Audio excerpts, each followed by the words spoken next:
Bapak Haristurino menekankan bahwa Indonesia ini sebaiknya pemerintah ini juga harus jujur di tengah tekanan ekonomi global. Kondisi Indonesia ini seperti apa loh, seperti itu. Dan bahkan Pak Haristurino menggarisbawahi untuk bisa membangkitkan ekonomi Indonesia, investasi dari luar negeri atau dari manapun itu agar lebih ramah di Indonesia. Ada dokumen dari Kementerian Perdagangan Amerika lah yang mengkritisi soal penggunaan QRIS. Ya kan itu kan salah satu hal yang bisa kita banggakan lah. Itu salah satu sistem keuangan, sistem pembayaran yang mempermudah masyarakat gitu kan. Dan itu juga menyasar semua UMKM yang ada di Indonesia. Komisi 11 itu memang bilang kita harus tetap menjaga iklim perekonomian kita itu. Pak Haikal tuh bilangnya negosiasi iya, poin iya, tapi perlindungan industri dalam negeri. Nah, Bu Andi Yuliani Paris dari anggota Komisi 11 itu sempat mengatakan saatnya kita diversifikasi pasar ekspor kita. Kita harus melihat lagi potensi apa yang kita miliki nih.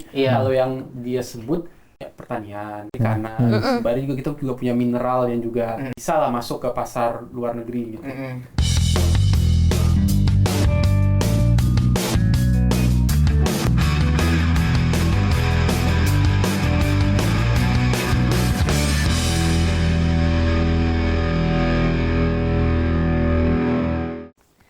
Parlemen Newsroom kembali menyapa Anda pemirsa. Di tengah Indonesia menuju Indonesia Emas 2045, banyak masyarakat yang cemas dan juga gemas nih akibat dari pria berambut emas. Siapa pria berambut emas itu ya? Nah, kita akan bahas ya di Newsroom kali ini, tentunya bersama gue Alfat Rizky dan Nuki Tampulon, Ubed dan Agung.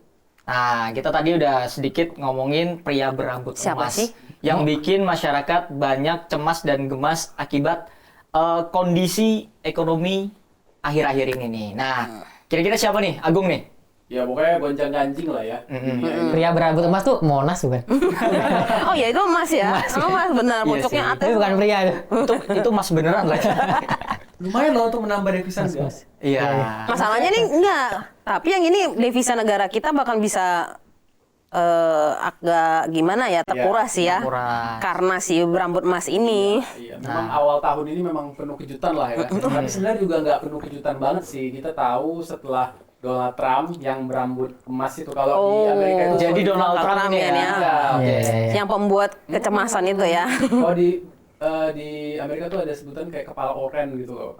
Warnanya rambutnya agak emas gitu kan. Gitu, agak oren gitu. Jadi memang setelah dia terpilih emang ada sedikit kecemasan atau kekhawatiran lah di dunia usaha atau di internasional ini mau nerapin Kebijakan apa? kebijakan perdagangan seperti apa. Sebelum ini kan dia memang pernah terpilih dan perang dagang atau trade war itu dengan China memang cukup kencang ya friksinya, dan ternyata dilalah April ini kejadian lagi. Dia Diulangi nama dia. Dia menerapkan tarif kepada seluruh produk yang masuk ke Amerika gitu loh. Jadi seluruh produk impor yang masuk ke Amerika, dan itu kan bikin negara dunia ketar-ketir, salah satunya juga Indonesia. Padahal target dia sebenarnya bukan Indonesia sih ya. Dia mau menembak satu negara, tapi ini dibuat 60 negara. dibuat heboh 60 negara. Itu negara-negara besar lagi yang dibuat heboh. Hanya mau nembak satu negara yang lagi kuat ini. Kita. Makanya kena imbasnya. Apa respon negara itu macam-macam ya? Iya. Kalau negara yang mau ditembak itu sebut saya Cina kan. Memang salah satu kan nembaknya Cina, Iya. satu kompetitor ekonomi dunia lah. Iya. Bisa ngebales kan. Tapi kan kalau negara yang lain kan masih wait and see gitu. Salah satunya mungkin kita mencoba negosiasi lah. Dan memang ini jadi concern nggak hanya pemerintahan kita, juga para legislator di parlemen. Ya, gitu. pasti. Ini kan berdampak pasti. Iya, karena kan juga fungsi DPR kan juga sebagai pengawasan ya. Tentunya misalkan ada segala hal yang terjadi terkait dengan kebijakan-kebijakan luar negeri maupun dalam negeri kan juga DPR turut mengawasi. Ini kan juga nanti kaitannya anggaran. Tetap ada akan merembet ke anggaran. Fungsi anggaran juga ada di DPR kan. Nah, Komisi 6 sendiri nih, teman-teman, yang bermitra dengan Kementerian Perdagangan juga langsung memberikan statement nih Bu Anggia waktu habis ada kebijakan itu. Beliau meminta agar pemerintah bisa bernegosiasi gitu dengan pemerintah Amerika. Gimana caranya, tarifnya kan 32% ya untuk negara-negara selain Cina. Kalau Cina kan 45 jadinya. 45 ya jadinya ya? Iya, jadi 145 kan kalau Cina. Iya, kalau Cina 145. 145%. Kan direvisi ya sama Amerika ya. Karena saling serang itu. Saling serang, benar. Balas membalas akhirnya sampai 145. Iya, pokoknya dengan tarif itu yang meminta negosiasi gimana biar khusus Indonesia bisa diturunkan gitu. Nah, salah satu caranya juga dengan itu mengurangi kuota impor dari barang dari luar gitu, khususnya Amerika gitu, agar ya pemerintah Amerika bisa melunak lah dengan Indonesia. Tapi beliau juga menginginkan agar kita tidak ekspor kita tidak tergantung gitu ke Amerika, karena kalau kita tergantung ke Amerika jadinya ya kalau ada hal-hal seperti macam ini kita seperti tidak ada jati dirinya lah ya, kalah gitu lah. Mereka Bu Anggia ini menginginkan agar kita mencari opsi negara lain lah yang bisa punya potensi untuk ekspor barang-barang dari Indonesia. Dan gitu. tentunya yang negara-negara yang juga strategi seperti Amerika ya, untuk kita bisa memasukkan barang ke negara itu gitu. Kan dari Komisi 1 juga sebenarnya sebelum ke masalah perdagangan itu juga memang yang soal kita biar jangan bergantung itu, memang dari Komisi 1 sih melihat salah satu Pak Dev ya. Pak Dev kan wakil ketua komisi. Dia waktu menerima Polandia, itu dia bilang sebenarnya ini boleh dipakai juga, ini momennya kita untuk memperkuat hubungan bilateral dengan negara-negara di Eropa. Oke. Jadi bukan berarti kita langsung nggak butuh si Amerika Serikatnya sambil negosiasi, tapi kita perlu dengan negara-negara lain bilateral yang Eropa supaya kita bisa masuk nih. Kalau dibilang lebih ke sama kayak diversifikasi ya pasar ekspor kita. Memang sih pemerintah kita kan salah satu poin yang ditawarkan itu yang kayak kata Ubed, kebijakan penghapusan teknis dan kuota impor. Presiden Prabowo juga menyampaikan itu kan, itu juga poin yang disampaikan karena memang ini yang disorotin sama Amerika. Kalau nggak salah soal TKDN 40% itu kan, yang menjadi kritik mereka ya. Nah itu kan kita tawarin ya, itu si tim negosiasi itu kalau ini kita udah mau hapuskan kok, termasuk yang Amerika. Nah, jadi itu sebagai bahan tawar ya, iya. bahan tawar dari Indonesia agar tarif Trump yang banyak beredar kan sebutannya tarif Trump. Iya, Tarif Trump itu tarif bisa impor, dinegosiasikan ke Indonesia ya. Jadi Indonesia juga supaya nggak terlalu tinggi lah untuk tarif Trump-nya itu ya. Tapi memang si kalau dari Komisi 11 itu memang bilang kita harus tetap menjaga iklim perekonomian kita itu. Si Pak Haikal tuh bilangnya negosiasi iya, poin iya, tapi perlindungan industri dalam negeri itu penting, perlindungan industri dalam negeri itu. Karena kalau udah kuota impornya itu dihapus, kerannya kan pasti barang-barang akan mudah masuk ke Indonesia kan. Sementara UMKM kita banyak juga nanti yang nggak bisa bertahan atau gimana gitu. Karena kan selama ini juga yang tekstil aja hancurnya kenapa? Udah banyak yang hancur ya. Baju-baju yang impor, garmennya itu semua lebih murah. Fast fashion ya, fast fashion. Itu belum dihapus teknis dan kuota impornya. Jadi di Komisi 11 itu fokus dengan melindungi industri dalam negeri. Kayak kata Ubed tadi ya, dari Komisi 6 juga perdagangan dijaga dengan Amerika, tapi kan nggak boleh kita dengan UMKM-nya kita tutup mata. Dengan situasi ekonomi sekarang yang juga nggak tanpa ada si tarifnya Om Trump ini kan juga. Jadi hal tersebut juga senada sama Pak Galih Dipuntur Kartasasmita, anggota Komisi 11 DPR RI dari fraksi Golkar, di program Rumah Parlemen itu sempat menyatakan tuh bahwa untuk menstabilkan ekonomi Indonesia saat ini, kita itu jangan konfrontasi juga dengan Amerika, tapi lebih baik kita negosiasi dengan Amerika, tapi tetap menjaga bahwa Indonesia ini tetap bermartabat gitu loh. Jadi jangan terlalu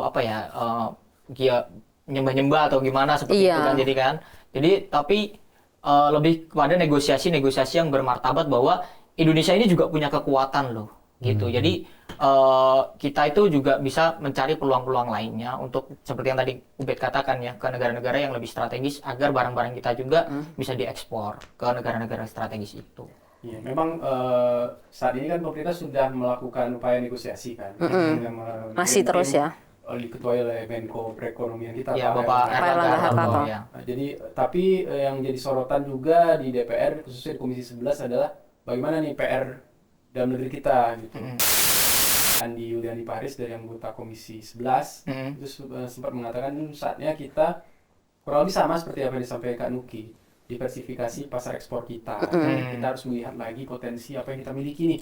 Kalau yang dia sebut yang jadi catatan, potensi kita punya pertanian, punya perikanan, sebenarnya kita juga punya mineral yang juga cukup bisa lah masuk ke pasar luar negeri gitu.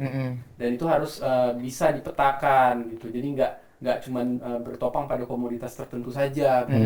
Dan selain itu juga dia juga menyarankan mungkin hal-hal kecil seperti misalnya catering haji misalnya. Iya. Ternyata kan selama ini catering haji kita pasokan pangannya masih didapat dari luar ya, salah satu. Iya. Kenapa nggak dari kita? Iya, benar.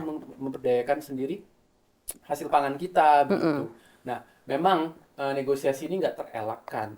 Dan kayaknya bakal pelik. Bakal akan Susah ya. Panjang juga Panjang berseri, ya. karena sebenarnya perang tarif ini tarif Trump ini kan sebenarnya perang dagang jilid-jilid yang sudah ada sebelumnya. Iya.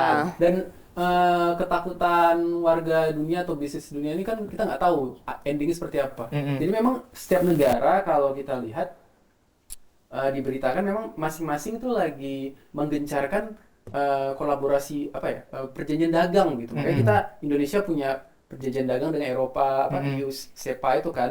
Dan juga kalau nggak salah dari BKSAP yang pernah tuh juga ada pertemuan itu untuk mempererat itu, dan juga hubungan-hubungan bilateral antar sesama negara. Jadi semakin mengaktifkan lah gitu. Ya. Pak Fatih juga kan ngomong gitu ya. Pak Fatih kan Komisi 11, dia anggota BKSAP juga. Dia juga fokus dengan diversifikasi ekspor kita diperluas. Dia malah fokusnya bilang kita ke BRICS ini kita udah masuk BRICS ya. Dia bilang itu langsung kita manfaatin aja untuk diversifikasi ekspor kita ke BRICS ini, karena negara-negara yang karena ini kan Eropa juga kan, negara Eropa yang sebenarnya Eropa juga nggak yang stabil banget, tapi kan beberapa masih negaranya cukup bertahan ya. Besar ekonominya juga masih ini ya. Itu yang harusnya kita manfaatin kalau kata Pak Fatih. Jadi selain itu kembali benar kayak Pak itu bilang siapa tadi? Pak Gali. Posisi tawar itu harus tetap dipegang. Kita jangan kayak melunak banget sampai kita nggak bisa bilang A. Karena kalau misalkan sampai melunak banget, kalau misalkan kita dibawa kendali betul, nanti. Satu dibawa kendali dan juga masyarakat juga akan terdampak. Iya, benar. Apalagi UMKM yang seperti kita tahu, UMKM itu kan adalah penopang ekonomi utama Indonesia. Iya, dari zaman krisis dulu, mulai dari krisis. Masalah ngomongin soal dampak nih dari Komisi 4 sendiri, ini kan sebenarnya ekspor impor ini kan berdampak juga ke Komisi 4 yang mana karena masalah pangan kan ya. Pak Slamet sendiri juga dari PKS mengatakan bahwa kalau nanti kuota impor ini dibuka dan banyak barang-barang misalkan cabai, bawang, apa segala macam itu impor dan nggak dikendalikan, takutnya petani-petani juga kena dampak nih. Pasti. Gimana?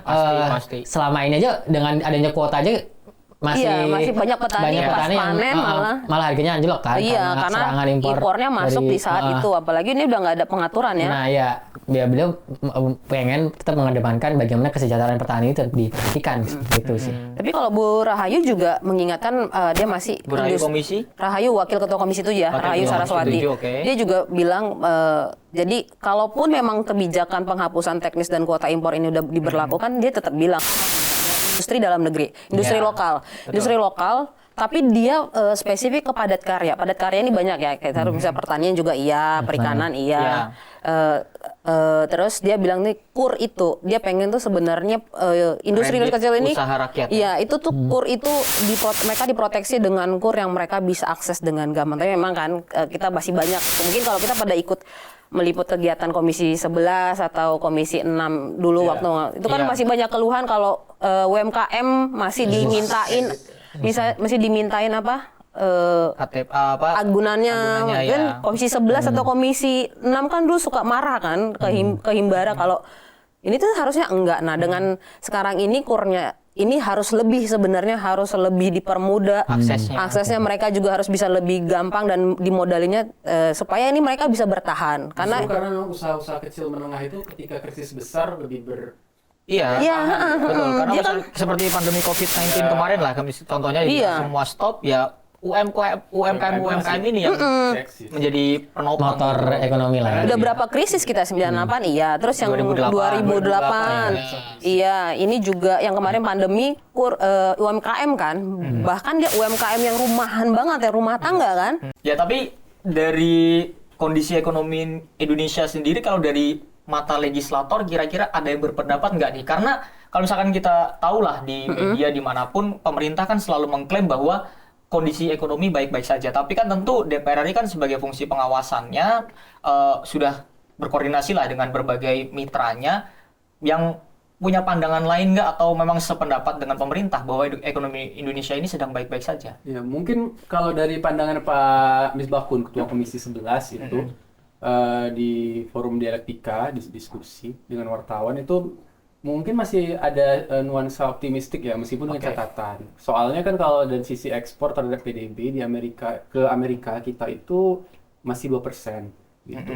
Jadi mungkin dampak perekonomiannya dianggap masih bisa dikontrol seperti itu. Tapi Pak Misbakun menganggap ini waktu yang tepat untuk kita menjaga kedaulatan ekonomi kita. Kedaulatan itu artinya apa? Ya menakar kembali potensi apa yang kita punya gitu. Dan juga lebih fleksibel. Jadi dia juga menyampaikan pesan fleksibel dalam artian baik kita nanti ketika bernegosiasi dengan Amerika ataupun fleksibel dalam kita menentukan arah bagaimana industri yang tepat dan bagaimana mengontrol ekonomi ini dapat bertumbuh dan berdampak ke masyarakat seperti itu. Oke, berarti masih memiliki ya Ketua Komisi 11 DPR RI ya, Pak Misbakun masih memiliki rasa optimisme bahwa Indonesia ini ya masih baik-baik saja dan juga masih bisa bangkit. Kalau dari yang lain ada nggak nih temuan pandangan kondisi ekonomi Indonesia? Mungkin kalau kayak Pak Khalid itu mengingatkan Muhammad Khalid ini dari Komisi 11 juga sih sebenarnya bahwa kita ini dia menyarankan selain di tengah situasi yang ekonomi ini Indonesia walaupun masih bisa tetap bertahan tapi memang kan kita juga dituntut sama IMF ya harus ada koreksi pertumbuhan ekonomi ya karena beberapa negara di ASEAN tuh udah mengkoreksi pertumbuhannya karena kita masih pede ya. Iya, kita masih pede di 5 atas 5% itu ya, di atas 5%. Walaupun dikritik ya si IMF itu kan, tapi Pak Muhammad Khalid ini menekankan kembali kita untuk menjaga pertumbuhan ekonomi kita itu jangan lupa kalau bukan selain hanya industri itu menjaga daya beli. Daya beli konsumsi ini kan termasuk penyumbang di PDB yang cukup besar loh. Dia bisa 30%-an itu daya beli rumah tangga masyarakat, konsumsi masyarakat. Nah, itu juga harus dijaga. Nah, gimana menjaganya? Berarti dikuatkan di dalam negerinya. Di dalam negerinya kita jangan hanya bergantung ke si luar negeri, impor luar negeri, apalagi ke Amerika Serikat ini gitu. Kayak kita berdikari gitu loh, mandiri sendiri kan. Apalagi kita kan kepengen untuk jadi ketahanan pangan, swasembada itu kan. Jadi daya beli masyarakat ini pun nggak boleh kita abaikan. Nah, Bet, lo yang waktu ketemu sama anggota siapa nih? Ada berbicara nggak terkait dengan kondisi ekonomi saat ini? Nah, mungkin udah disampaikan ya sama Mas Agung dan juga Kanuki gitu terkait ya komentar positif lah dari yang cuman kemarin sempat rame ada dokumen dari Kementerian Perdagangan Amerika lah yang mengkritisi soal penggunaan QRIS. Oh ya, itu kan, juga itu. Padahal itu kan salah satu hal yang bisa kita banggakan lah. Dan kita lagi senang-senangnya orang Indonesia. Itu adalah satu sistem keuangan, sistem pembayaran yang ya mudah mempermudah masyarakat gitu kan. Dan itu juga menyasar semua UMKM yang ada di Indonesia. Iya. Untungnya sekarang udah ada. Iya, betul. Tapi memang itu juga program pemerintah kita kan untuk cashless itu bukan sekedar cashless, tapi benar-benar kita kayak QRIS-nya itu akan kita pakai karena di beberapa negara udah masuk kan. Nah, ya salah satunya udah menerima. Iya, di Singapura, di Jepang tuh Jepang terbaru akan ini kan mulai per bulan depan gitu. Jadi memang ya itu. Jadi QRIS-nya itu yang jadi kayak lagi sorotan si Amerika juga kan. DN kita. Jadi memang secara potensi kita tuh bisa gitu sebenarnya. Tapi Amerika mengkritisi itu gitu. Ya, dia nolak ya, jadi penggunaan QRIS secara masif. Ada yang menyebutkan mungkin karena mereka punya sistem pembayaran sendiri. Visa Mastercard itu mungkin lebih menguntungkan buat mereka. Kita boleh nyebutan. Jangan tahu. Kan memang disebutkan. Itu brand tapi enggak, itu kan Visa Mastercard. Enggak, itu. Kan memang itu yang disebutin. Dan memang sebelum QRIS ini kan memang maraknya pakai debit card yang ada logo itu kan. Iya. Aku sendiri memang merasakan masih. Tapi dia GPN juga kan, kita GPN juga punya. Oh iya. Jadi si QRIS dan ATM yang GPN itu dia nggak mau juga. Jadi memang adanya QRIS ini masyarakat juga sebetulnya terbantu ya, karena memang yang tadinya memang masyarakat membawa cash dan sebagainya sekarang tinggal pakai handphone aja, pakai mobile banking gitu, dan juga nggak mikir kembalian kan, itu tentunya langkah praktis, tapi ternyata itu juga menjadi ada ketidaksenangan ya di sisi Amerika ya. Sebenarnya mungkin dia merasa itu ancaman ya. Dia melihat ini potensi yang bisa besar kali ya. Sementara kan mereka kan mungkin sistem QRIS mereka, semacam QRIS mereka itu belum belum optimal atau mungkin memang belum kayak booming. Pasti enggak, mungkin mereka punya tapi kayak belum se-booming kita yang sekarang make QRIS. Terus di beberapa negara kan? Di ASEAN udah diterima kan. Jadi kayak dia ngerasa, oh ini Indonesia nih, menurut gue mungkin dia merasa kayak QRIS nih Ancaman ini yang buat Indonesia lagi kesempatan ya gue mungkin gitu kali ya dia pikirnya. Rocky yang bilang ya. Kan digajinya sama pemerintah Indonesia. Iya. Tapi gue ada statement menarik nih terkait dengan kondisi ekonomi Indonesia. Ini gue sempat talk show sama Bapak Haris Turino di program Kabar Nusantara. Bapak Haris Turino menekankan bahwa sebetulnya memang kalau memang Indonesia ini sebaiknya pemerintah ini juga harus jujur. Perlu jujur di tengah tekanan ekonomi global. Kondisi Indonesia ini seperti apa loh, seperti itu. Dan bahkan Pak Haris Turino menggarisbawahi untuk bisa membangkitkan ekonomi Indonesia, ini Pak Haris Turino mendorong agar investasi dari luar negeri atau dari manapun itu agar lebih ramah di Indonesia. Karena banyak penilai-penilai dari luar, Pak Haris Turino menyampaikan bahwa saat ini investor-investor ini sudah mulai ragu. Iklim investasinya sedang diganggu ya, terganggu ya. Sudah mulai kurang kondusif ya. Kurang kondusif karena ya seperti kita tahu ya, banyak kayak kemarin aja terakhir ada salah satu pabrik besar juga gagal berinvestasi di Indonesia ya. LG yang baterai. Ya. Baterai. LG kan. Itu makanya sama satu lagi yang dari Cina juga kan? Ya, itu. BYD. Dan itu kan perlu dikaji ulang lagi bahwa investasi, karena Pak Haris Turino menilai bahwa di Indonesia itu berinvestasi memiliki ekonomi biaya tinggi. Ekonomi biaya tinggi itu ya seperti adanya di luar lah ya, di luar operasional lah ya. Iya, di luar operasional itu banyak pungutan-pungutan. Operasional juga sebenarnya kalau kita harus jujur kan kita harus akui beberapa juga hengkang dari Indonesia karena dianggap operasionalnya juga berat kan, biaya tinggi. Tapi ini ada lagi di luar si operasional yang resmi ini nih. Iya, karena kata Pak Haris Turino kalau misalkan untuk berinvestasi di Indonesia itu harus melalui banyak meja. Iya. Saya tanya meja yang mana Pak? Ya kita tahu lah sama-sama seperti itu. Jadi sangat seru, maksudnya intinya Pak Haris Turino menekankan bahwa Indonesia ini pemerintah Indonesia harus jujur terhadap kondisi ekonomi saat ini. Seperti Pak Haris Turino mencontohkan seperti Donald Trump. Donald Trump itu walaupun seperti itu, dia berani jujur terhadap kondisi negaranya. Jadi di saat kondisi negaranya, oke, negara gua memang seperti ini, tapi akan gua rubah. Itu tegas. Dan Pak Haris Turino perlu pemerintah Indonesia ini meniru gaya dari Donald Trump. Oke, memang Indonesia ini korup, misalkan seperti itu. Oke, berarti tapi saya rubah gitu. Jadi yang ada hal baiknya Trump tuh mungkin bisa kita praktekkan ya. Iya, untuk diterapkan di Indonesia. Tapi memang harus kita lihat juga kan di Komisi 6 ya, periode Komisi 7 itu yang soal ekspor impor industri juga itu kan masalah yang kita kan sebenarnya sudah memperlakukan OSS itu kan. Iya. Tapi itu juga belum. Tapi kan masih banyak kendala juga. Nah itu akhirnya kan juga belum terimplementasi dengan baik. Padahal itu kan harusnya untuk memperingkas untuk investasi. Dan kan. itu Pak Haris Turino juga menyampaikan bahwa Undang-Undang Cipta Kerja ini belum berjalan maksimal ya karena kendalanya salah satunya OSS. Iya, itu yang kita ada inovasi baru tapi tidak dimaksimalkan atau tidak terimplementasi dengan baik nih si inovasi-inovasi ini. Yang ada jadinya ya panjang lagi tuh urusannya, step-stepnya ya, jadi OSS ini kan sebenarnya kayak perizinan satu pintu kan. Kita ngurus satu hal dengan dan itu online kan? Ya online. Jadi harusnya sih mempermudah ya. Iya. Nah, ini sementara kan enggak. Jadi dengan kondisi ini harusnya bisa dibenahi ya. Apalagi kondisinya ekonominya lagi nggak oke nih. Tuh kalau mau mengencangkan jumlah investasi ya kita harus mempermudah juga. Mungkin makanya juga dari si IMF itu masih menunggu kita mengkoreksi pertumbuhan itu kita ya kembali kayak kata Pak Haris kali ya menurut gua ya.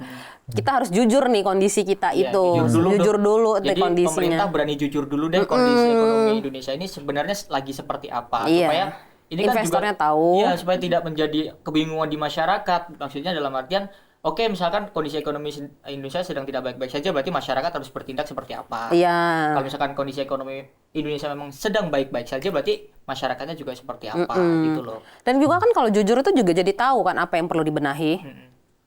Kita kembali lagi penguatan di dalam negeri seperti yang anggota komisi pada cenderung akan bilang penguatan di dalam negeri itu kayak tadi industri padat karyanya, industri UMKM-nya itu semua kan harus diproteksi benar-benar. Jadi berani jujur hebat ya. Iya.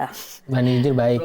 Oke, jadi terakhir nih kira-kira dari anggota DPR RI ada nggak yang langkah konkret dari untuk mengatasi kondisi ekonomi yang sedang tidak menentu ini? Ada nggak? Paling apa yang kita sampaikan itu bentuk kepedulian dan awareness terhadap legislatif mengawasi pemerintah ya, Iya. gitu. Soal diversifikasi pasar ekspor, soal menjaga industri dalam negeri, terus juga memperlebar peluang usaha industri kecil Iya. kan, dan menengah, Menjaga karena itu yang daya jadi beli. ya, untuk menjaga daya belinya, untuk menopang kalau ada krisis, karena yang paling berdaya tahan kan sebenarnya sektor seperti itu. Mempermudah modal usaha kecil. Iya, gitu. High cost. Legislator kan memang bisa sebagai pengawasan dia menyampaikan, eksekutornya memang tetap di pemerintah kan. Jadi DPR sudah menjalankan dalam ranahnya bahwa begini loh, ini loh dia udah kasih. Memang mungkin tuh hal yang umum, tapi kan DPR-nya sudah ingetin ya. Coba pemerintah harus di sini, tinggal pemerintahnya juga untuk menjalankan. Tapi dari semua liputan teman-teman di lapangan semuanya berkomitmen ya untuk bisa mengawal ekonomi Indonesia kembali stabil dan juga mengawasi kinerja pemerintah ya. Jadi kalau mengutip kata Pak Misbakun, kita harus fleksibel dalam menghadapi tantangan, namun tetap melindungi industri dalam negeri. Jika kita unggul di suatu bidang, kita perkuat. Ya. Jika belum, kita tidak perlu memaksakan diri. Nah, itu cocok, benar. Cakep Jadi tuh, ntar dikasih subtitle ya. kita fokus dengan apa yang udah settle dan bisa makin berkembang, makin ini. Kalau yang nggak usah dipaksain, kayak udahlah tinggalin aja biar nggak wasting time gitu kali ya. Itu tadi kata-katanya Agung, gongnya tuh terakhirnya bagaimana? Pak Misbakun. Pak Misbakun, bukan Agung. Kata-katanya Pak Misbakun yang dikutip oleh Agung sebagai close. cocok itu buat closing. Oke teman-teman, itu aja ya. Ada kelupaan gue. Ini pesan yang cukup penting soalnya. Oke. Jadi untuk memperkuat ekonomi Indonesia juga nih, anggota Komisi 6, Bu Sadar Estuwati, ini menyampaikan untuk masyarakat Indonesia mencintai produk Indonesia gitu, dengan membeli produk-produk lokal daripada produk impor gitu. Karena ya dengan kita membeli produk-produk lokal, mencintai produk lokal itu juga bisa memperkuat ekonomi Indonesia. Jadi pemirsa, ini perlu saat ini menjadi momentum untuk kita itu memanfaatkan situasi. Ini saatnya kita mencintai produk-produk lokal dan juga mendukung para UMKM ini agar terus maju, mensukseskan atau menopang ekonomi Indonesia ke depannya terus menerus, dan semakin besar itu akan lebih bagus, serapan tenaga kerjanya pun akan semakin Daya banyak. belinya tinggi, industrinya bertumbuh. Putar lagi daya beli, industri tumbuh gitu-gitu aja kan. Jadi, ekonominya mantap lah. Dan cukup lah ya, ini udah ada pesan lagi ya. Iya, udah, cukup. Oke, dan pemirsa, itu tadi episode Parlemen Newsroom pada kali ini, dan tentunya tadi dari kawan-kawan ini sudah menyampaikan bahwa komitmen DPR untuk mengawal pemerintahan ini untuk bisa menjaga stabilnya ekonomi di tengah ketidakpastian ekonomi global saat ini. Ya. Sekian Parlemen Newsroom edisi kali ini, gue Alfat Rizky. Duki Tampu Bolon, dan jangan lupa pemirsa untuk terus menyaksikan tayangan TVR Parlemen, bisa disaksikan di tvrparlemen.dpr.go.id maupun lewat YouTube dan Instagramnya dengan akun TVR Parlemen. Selain itu, pemirsa TVR Parlemen juga bisa memantau kinerja anggota Dewan di media sosial DPR RI. Di Instagram, Twitter, YouTube, Facebook, dan LinkedIn. Ya, pemirsa juga bisa membaca update tentang berita kedewanan di dpr.go.id, dan juga di sana tersedia kanal untuk majalah dan buletin. Oke pemirsa, sampai berjumpa kembali dalam Parlemen Newsroom berikutnya. Bye-bye.